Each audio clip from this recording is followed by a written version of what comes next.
I grew up in a poor peasant family. My parents adopted me when they were almost 40 years old. Ever since I was old enough to understand, I saw my parents working hard to earn money to support our family. My father got up before dawn to work all year round and worked outside on hot June days to earn money to support my studies.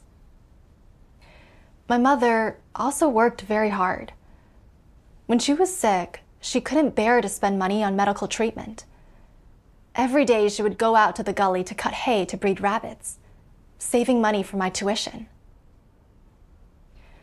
My heart ached seeing my parents' plight, so I made up my mind to be filial to them when I grew up. When I grew up, I often reminded myself to avoid the situation where the child wants to care for their parents, but their parents are no longer there. I reminded myself that I absolutely couldn't leave any regrets when it came to being filial to my parents. Later, I gave up the person I loved and chose my current husband and had him move in with my family in accordance with my parents' wishes. In 2011, my father passed away suddenly. I thought, no matter how hard or difficult it gets, I have to be properly filial to my mother.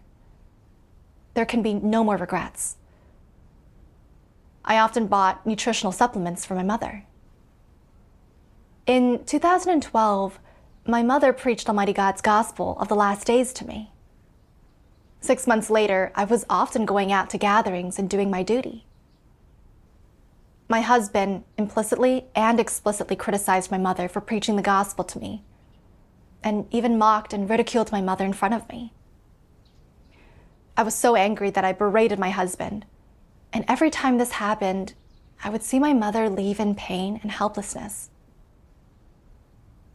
Later, my husband's persecution of me became more and more severe, and he even beat and scolded me. My mother also endured the verbal abuse with me, and I felt like I owed my mother so much. At the end of 2015, I was elected as a preacher. One time I was so busy with my duties that I didn't go home for about a week. My husband teamed up with relatives to cause trouble with my mother, and also threatened to report the leaders and workers in the church. I was forced to stop doing my duty and go home to smooth things over. After I returned home, my husband stopped working and stayed at home to watch over me. I felt a thorough aversion to this, but I didn't dare to argue with him in front of my mother. I could only endure it, feeling really pained and repressed inside. I thought about how my husband had frequently humiliated and mocked my mother ever since I started believing in God. And I felt so distressed, it was like my heart was being crushed. I felt that not only was I not letting my mother enjoy her old age, but I was also causing her a lot of grievance and pain. As a result, I didn't have the resolve to go out and do my duty anymore. My mother fellowshiped with me, saying that I should pray and rely on God. But I was worried that if I went out to do my duty, I would be persecuted by my husband again. And I didn't know how many more grievances my mother would have to endure. Therefore, I stayed at home, and my state also got worse and worse. Later, God opened up a way out for me. My husband was notified by his recruiting company to go back to work, and only then was I able to go to gatherings and do my duty. In 2016, the sister I was partnered with was arrested. We were neighbors, and so there were risks to my safety too. I discussed going away to hide with my husband, but unbelievably, just a few days after I left home, he went to the police station and reported me for believing in God and leaving home. The police started investigating me, so I was even less able to go home. I thought about not being able to go home and see my mother in the future. How would I take care of her and be filial to her? My father had passed away, and my husband was persecuting us like this.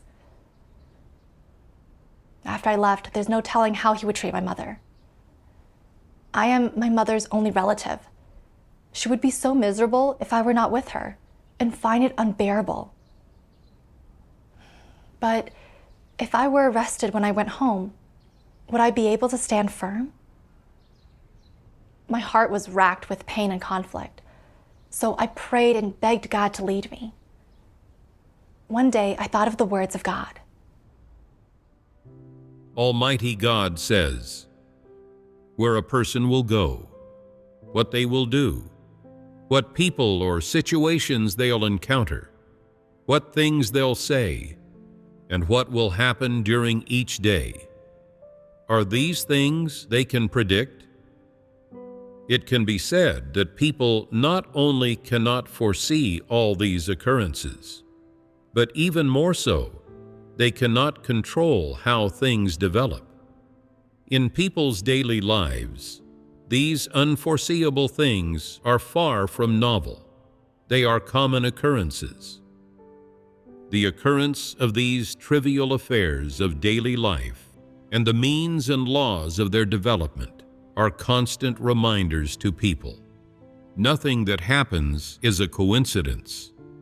The course of the development and the inevitability of whatever happens cannot be shifted by human will. The occurrence of everything that happens conveys an admonition from the Creator to mankind, and it sends the message that humans cannot control their own fates. At the same time, it is a strike back against people's futile ambition and desire to take fate into their own hands. This strike is like a powerful slap hitting the face of mankind over and over, forcing people to reflect on who exactly holds sovereignty over and governs their fates. And as their ambitions and desires are constantly dashed and shattered, people cannot help but unconsciously go along with the arrangements of fate and accept reality, the will of heaven, and the Creator's sovereignty. From the repeated occurrence of the trivial affairs of daily life to the fates of all people's lives, there is nothing that does not reveal the Creator's sovereignty and arrangements. There is nothing that does not send the message that the Creator's authority cannot be surpassed, that does not convey the eternally immutable truth that the Creator's authority is supreme. As I pondered God's words, I realized that God is sovereign over everything that happens each day. People cannot predict or control these things themselves. I should submit to God's orchestration and arrangements. I thought about how the sister I was partnered with had been arrested by the police, how my husband reported me to the police station, and how I was being pursued by the police and couldn't go home. This series of events was not something I could have predicted. It was all permitted by God. I had to accept this reality. I thought back on the time ever since I started to believe in God. I felt so sad in my heart when I saw my mother being persecuted and humiliated by my husband. And I didn't want to go out and do my duty because I was afraid that my mother would be persecuted. I was also afraid that if I left, there would be no one to take care of her in her old age. When I thought this, I understood that I had been constantly trapped in family affection and couldn't properly pursue the truth or do my duty. With this environment coming upon me now, where I couldn't go home, God's intention was that I should dedicate my heart to my duty, which would be beneficial to my life growth. Moreover, I was a church leader. If I didn't leave home, then the police would use my mother to threaten me as soon as I was arrested. Would I be able to stand firm then? If I couldn't stand up to torture and turn to Judas, betraying God, then I would be thoroughly eliminated by God. After much thought, decided to continue doing my duty in the church. When I was away from home, every time it rained, I would think, the ground in our yard is slippery. What if my mom falls and no one is there to help her? During the wheat harvest season, I worried, How will my mother harvest the crops alone? I don't know if my husband will help her.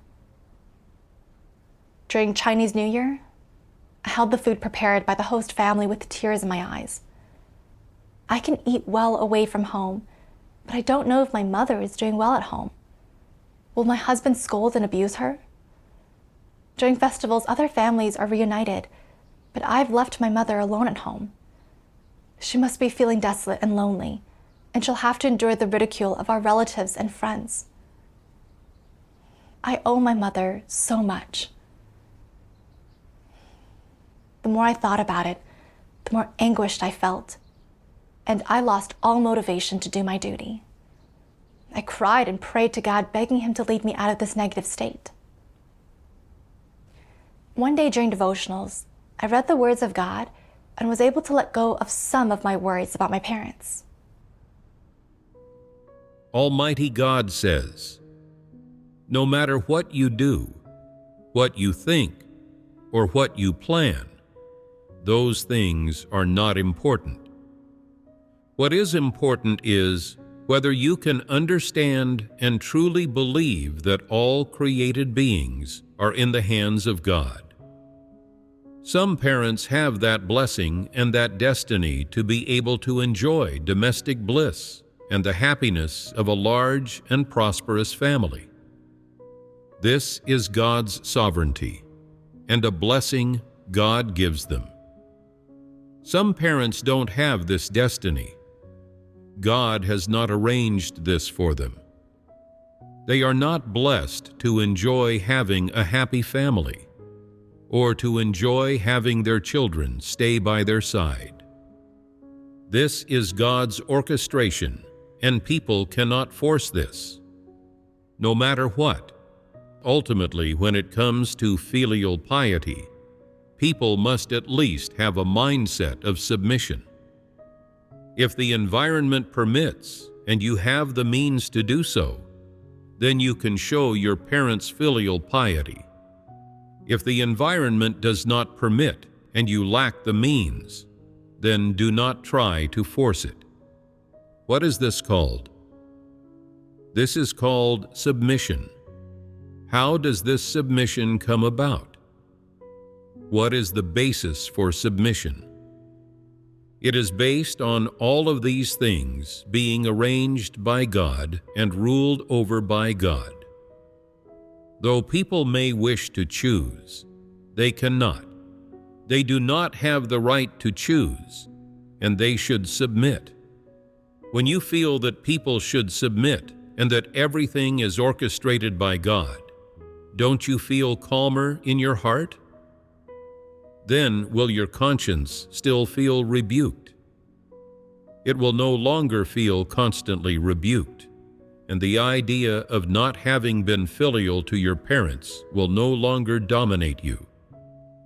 Occasionally, you may still think about it as these are some normal thoughts or instincts within humanity, and no one can avoid them.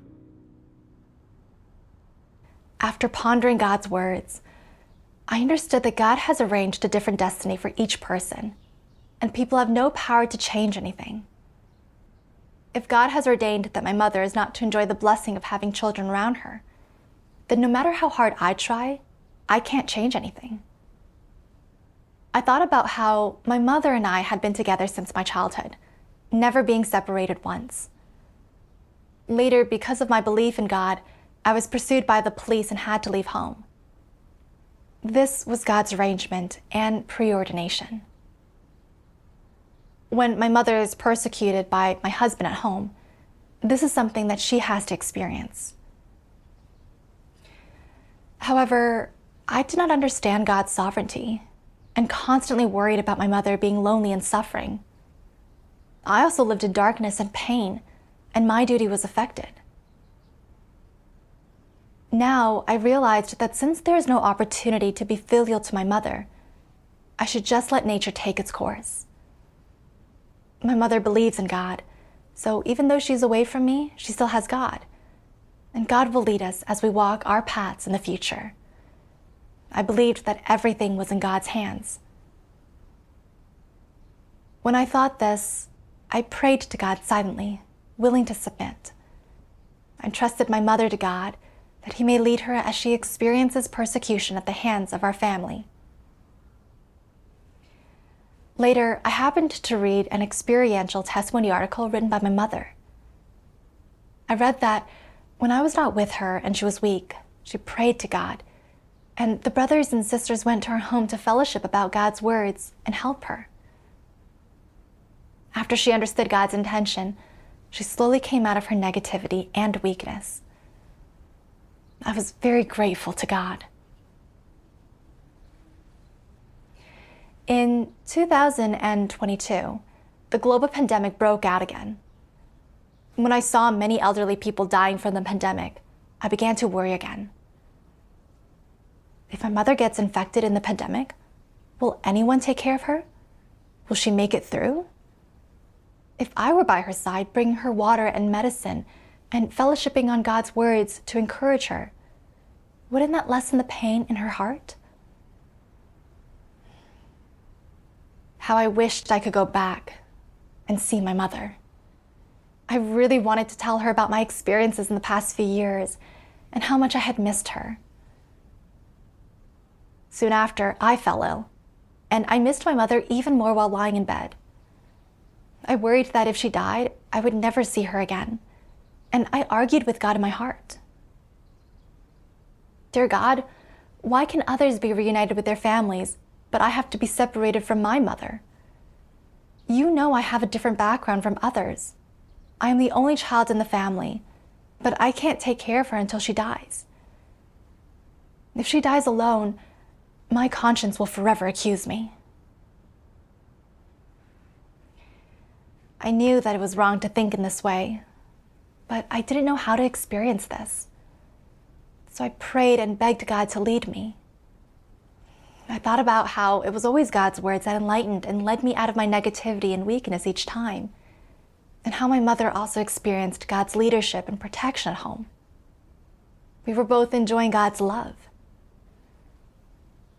God had bestowed so much on us, but I didn't know to repay Him, and instead complained about Him. I truly was lacking in conscience. I prayed to God, willing to earnestly seek the truth to solve my own problems. One day, I heard a reading of God's words and came to understand how to approach my parents' kindness. Almighty God says, regarding people, no matter whether your parents looked after you meticulously or took great care of you, in any case, they were just fulfilling their responsibility and obligation. Regardless of the reason why they raised you, it was their responsibility. Because they gave birth to you, they should take responsibility for you. Based on this, can everything that your parents did for you be considered kindness? It can't, right? Your parents fulfilling their responsibility to you doesn't count as kindness. So if they fulfill their responsibility toward a flower or a plant, watering it and fertilizing it, does that count as kindness?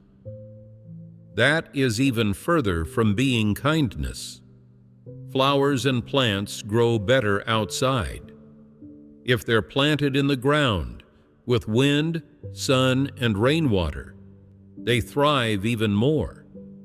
They don't grow or turn out as well when they're planted in a pot indoors as they do outside. Whatever kind of family one is born into, it is ordained by God. You are a person who possesses life, and God takes responsibility for every life, enabling people to survive and to follow the law that all creatures abide by. It's just that as a person, you lived in the environment that your parents raised you in, so you should have grown up in that environment. That you were born in that environment is due to God's ordination. that you were raised into adulthood by your parents is also due to God's ordination. In any case, by raising you, your parents are fulfilling a responsibility and an obligation. Raising you into an adult is their obligation and responsibility, and this cannot be called kindness. Since it cannot be called kindness, can it be said that this is something you should enjoy? This is a kind of right that you should enjoy. You should be raised by your parents, because before you reach adulthood, the role that you play is that of a child being brought up. Therefore, your parents are just fulfilling a kind of responsibility toward you, and you are just receiving it. But you are certainly not receiving grace or kindness from them. For any living creature, bearing and looking after children, reproducing, and raising the next generation is a kind of responsibility. For example, birds, cows, sheep, and even tigers have to take care of their offspring after they reproduce. There are no living creatures that do not raise their offspring. It's possible that there are some exceptions, but they remain unknown to us. It's a natural phenomenon in the existence of living creatures. It's an instinct for living creatures, and it cannot be attributed to kindness. They are just abiding by a law that the Creator set out for animals and for mankind. Therefore, your parents raising you isn't a kind of kindness. Based on this, it can be said that your parents are not your creditors. They are fulfilling their responsibility to you. No matter how much of their heart's blood they expend for you, and how much money they spend on you, they should not ask you to recompense them, because this is their responsibility as parents. Since it is a responsibility and an obligation, it should be free, and they should not ask for compensation. By raising you, your parents were just fulfilling their responsibility and obligation, and this should be unpaid, and it should not be a transaction. So, you do not need to approach your parents or handle your relationship with them according to the idea of recompensing them. If you do treat your parents, pay them back, and handle your relationship with them according to this idea, that is inhumane. At the same time, it is likely to make you restrained and bound by your fleshly feelings, and it will be hard for you to emerge from these entanglements, to the extent that you might even lose your way. Your parents are not your creditors, so you have no obligation to realize all of their expectations. You have no obligation to foot the bill for their expectations. They can have their own expectations, but you must make your own choices. God has set out a life path for you. He has arranged a destiny for you, and these things have nothing whatsoever to do with your parents. If your circumstances allow you to fulfill a bit of your responsibility to them, then do so. If your environment and your objective circumstances do not permit you to fulfill your obligation toward them, then you don't need to give it too much thought, and you shouldn't think that you are indebted to them, because your parents are not your creditors. No matter if you show filial piety to your parents or fulfill your responsibility to them, you are just assuming the perspective of a child and fulfilling a bit of your responsibility to the people who once birthed and raised you. But you certainly cannot do this from the perspective of recompensing them, or from the perspective of your parents are your benefactors, and you must recompense them. You must repay their kindness. After listening to God's words, I suddenly understood that I had considered my parents' raising of me to be a debt of kindness. I felt like I had to pay it back no matter when. But this view simply is not in accordance with the truth at all. In fact, it is the responsibility and obligation of parents to raise their children. It is absolutely not a kindness at all. Just like animals raising their offspring, it is a natural instinct and also a law of survival that God has established for all things. Since God created man, He would arrange a suitable family environment for them. Take me, for example. My biological mother died when I had just been born, and then I was adopted by foster parents. On the surface, it seemed like it was my parents who took care of me and raised me up, but actually, my life comes from God. The reason I have survived over all these years is that God is watching over and protecting me. I remember when I was a kid, my leg was caught by a big fan that was used to winnow wheat, but I was not left disabled. Before the high school entrance examination, I rode my bike to see the examination room and got trapped between two cars and almost got hit. My mother wasn't with me at the time, but nothing happened to me. I thought of my biological mother again. She sent me into this world and then passed away, and that my current parents were able to raise me was down to God's preordination and orchestration. The one I should be thanking is God. From birth to now, I have always enjoyed God's care, protection, and all that God has provided. I am even able to be graced by God, following Him, doing my duty, and enjoying the once-in-a-millennium opportunity to be saved by God. However, I didn't realize that I should properly do my duty to repay God's love, but instead only thought about repaying my parents for their kindness in raising me. Even when it came to choosing my duty, I always weighed it up based on the precondition of whether I could be filial to my mother. When I did my duty away from home, my state was constantly disturbed. I was so muddled. I was affected by the fallacious ideas instilled in me by Satan, such as parental love is as deep as the sea, and an unfilial person is lower than a beast. And I blindly wanted to foolishly repay this kindness. How utterly idiotic. When I understood this, I felt much more liberated.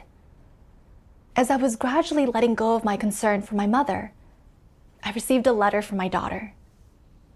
It said that she had started to do a duty in the church, and that my mother was healthy, regularly gathering and reading the words of God at home. At that moment, I felt so touched and self-reproachful that I couldn't even describe the feeling. In my heart, I prayed to God. Dear God, I thank you. I see that everything you have arranged for me is so good, and I'm really unworthy of receiving such great love and mercy from you. I hate myself for not having enough faith in you. Dear God, I owe you the most. From now on, I will certainly settle my heart to properly do my duty and not make you anxious or worried anymore. Later, I read more of God's words, and my state of feeling indebted to my mother was completely resolved. Almighty God says, "Some people forsake their families because they believe in God and perform their duties. They become famous because of this, and the government frequently searches their house, harasses their parents, and even threatens their parents to hand them over. All their neighbors talk about them, saying, 'This person has no conscience.' They don't care for their elderly parents. Not only are they unfilial, but they also cause so much trouble for their parents. They are an unfilial child. Are any of these words in line with the truth? No. But aren't all these words considered right in the eyes of the non-believers? Among non-believers, they think this is the most legitimate and reasonable way of looking at it, and that it is in line with human ethics and in accordance with the standards of self-conduct.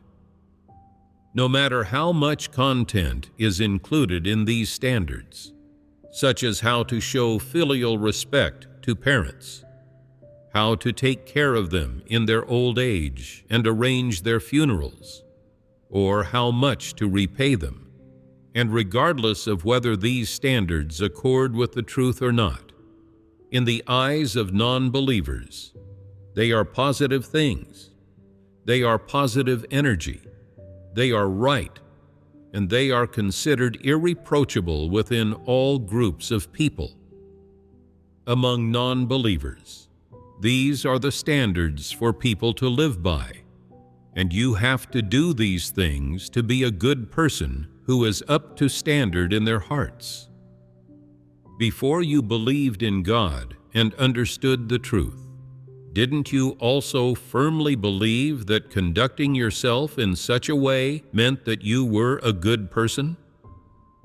Moreover, you also used these things to evaluate yourself and restrain yourself, and you required yourself to be this kind of person.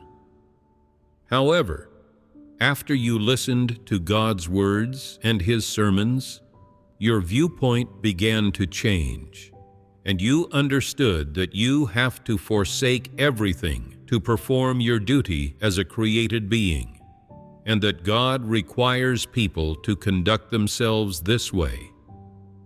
Before you were certain that performing your duty as a created being was the truth, you thought you should be filial to your parents, but you also felt you should perform your duty as a created being, and you felt conflicted inside.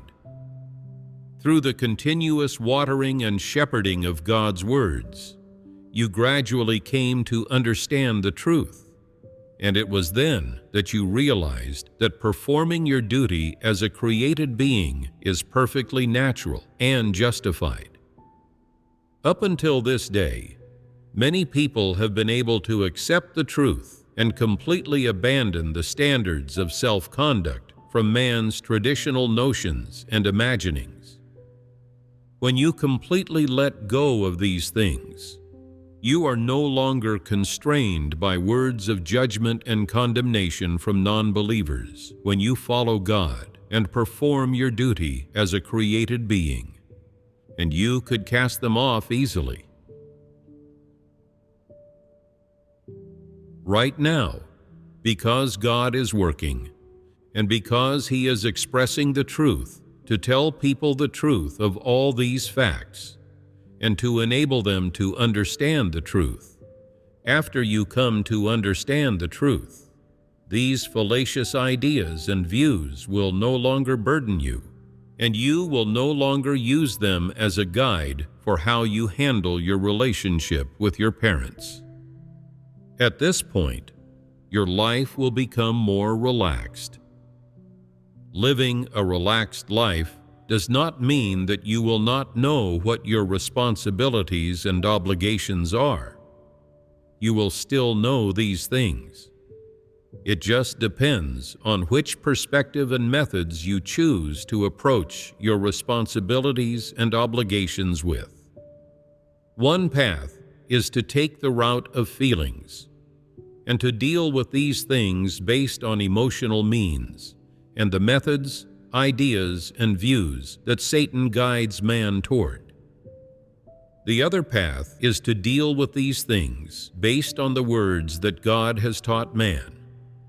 If you abide by an aspect of the truth principles or an idea and view that is correct and comes from God, your life will become very relaxed.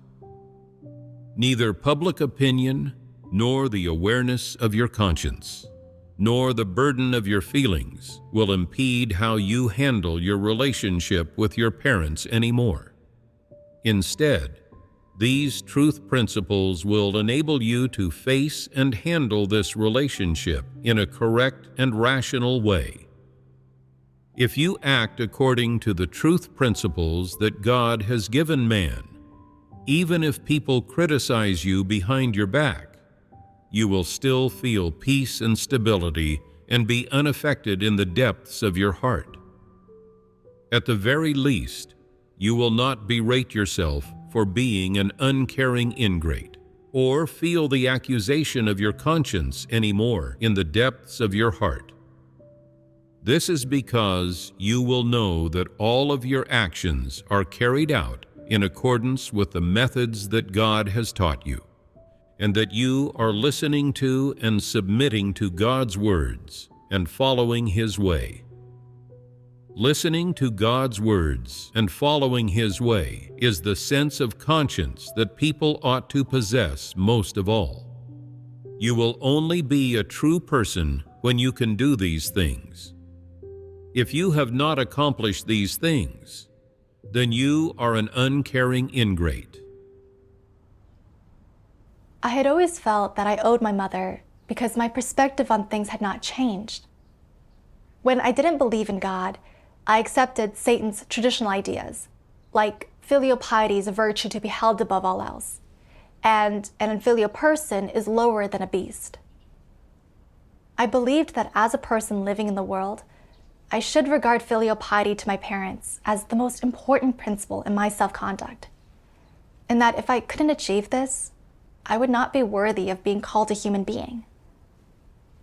For this reason, when it came to marriage, I obeyed my parents' wishes and even had my husband move in with my family to take care of my parents with me.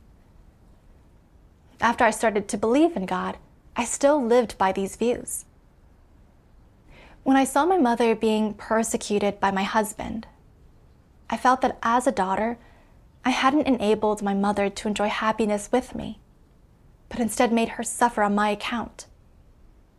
I felt that I had let her down. Later, because my husband persecuted me and made trouble, I stayed at home to safeguard the environment. When I saw my mother suffer a lot because of me, I felt even more self-reproachful and didn't want to do my duties any longer. These traditional ideas were like invisible ropes that bound me tightly, making me compromise again and again regarding my duty. They became a stumbling block in my pursuit of life growth. In particular, when the pandemic was spreading, I was worried that my mother would be infected and I wouldn't be able to take care of her in her sickbed. So I felt indebted to her. I even complained about God for not giving me an opportunity to be filial to my mother. Only now did I see clearly that things instilled in me by Satan, such as filial piety is a virtue to be held above all else, and an unfilial person is lower than a beast, not only caused me to lose heart in pursuing the truth even though I knew about it, but also made me rebel against God and resist God. Satan is truly, utterly wicked, despicable, and sinister, and I had been really harmed by it. Actually, the real culprits that prevented me from accompanying my mother on the path of belief in God were the Chinese Communist Party and Satan, the devil. Believers in God leave home to do duties not because we don't want our families or because we are cruel, but because that wicked CCP doesn't permit us to follow the true God and walk the right path. It spreads baseless rumors to discredit the church, causing non-believing family members to persecute and obstruct us. But I was muddled and had no discernment, and I could not penetrate Satan's wicked essence. I even complained that God's arrangements were not appropriate. I really couldn't tell right from wrong. I could no longer be bound and misled by these traditional ideas and had to treat my mother according to God's words. My mother and I are both created beings, and we can both believe in God and follow God and live to do the duties of created beings well. This is already an enormous exaltation and grace that God has given us. No matter whether we can meet again in this life or not, I only wish to submit to God's orchestration and arrangements, and first of all satisfy God and do my duty well. When I understood all this, I completely let go of my worries and indebtedness toward my mother. Sometimes when I think of my mother, I think of God's words. The amount an individual must suffer and the distance they must walk on their path is ordained by God, and no one can really help anyone else. Then I pray to God silently and trust my mother to God and calm my heart to do my duty. Through this experience, it was the exposure of God's words that let me see clearly the bondage and harm that traditional culture had subjected me to. It helped me gradually let go of my worries and indebtedness toward my mother and gave me liberation in my heart. Thank God